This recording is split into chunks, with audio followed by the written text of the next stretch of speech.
it needs to be said that there is a separation of church and state for a reason. Okay? And hear me out on this.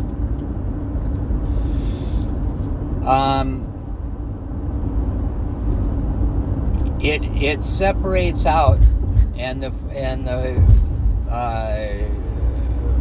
fathers of this country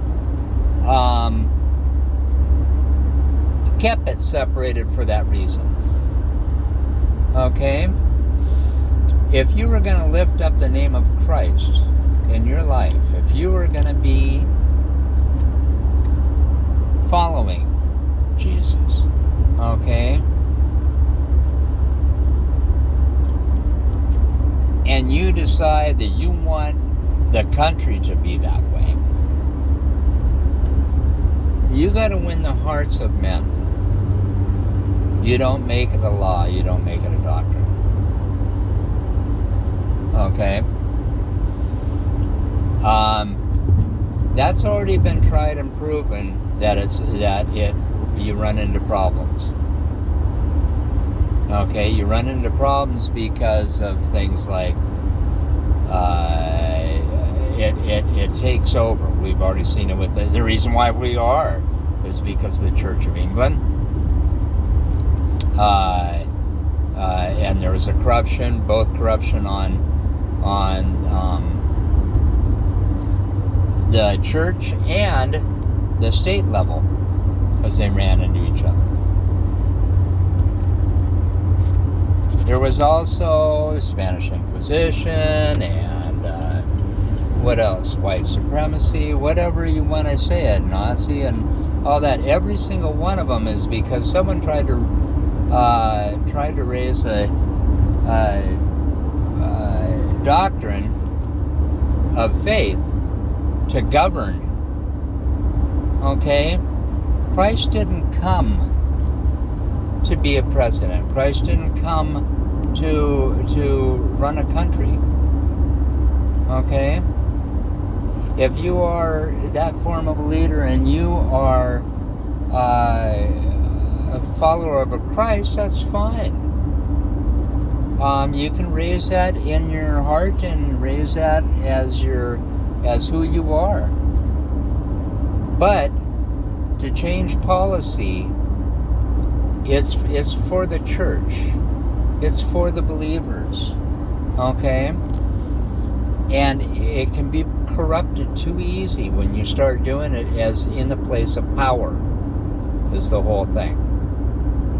Christ does not worry about what's going to happen on the planet.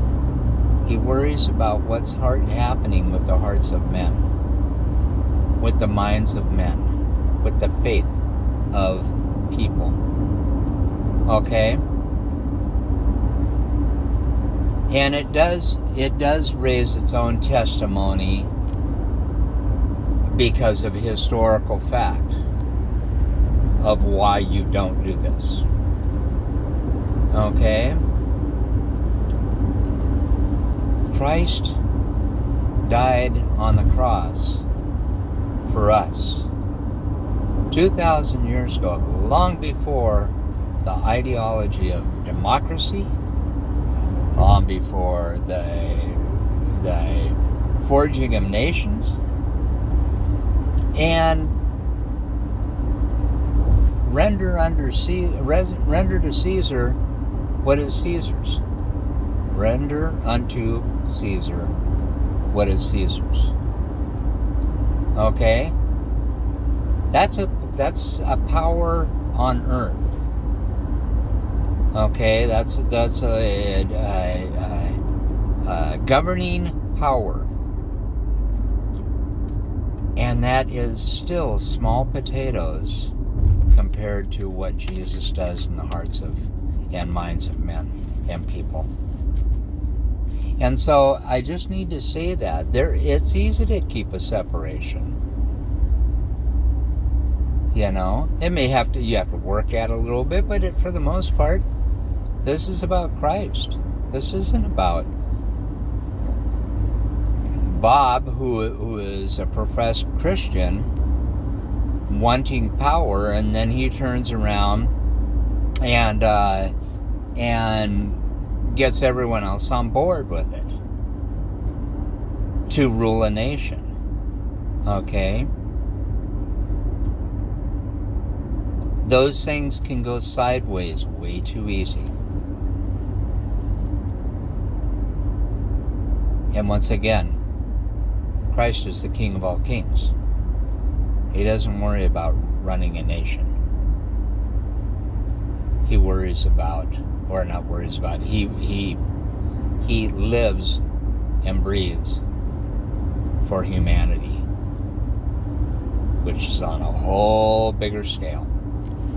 Hey, got nothing but love for you, and I hope your day goes great.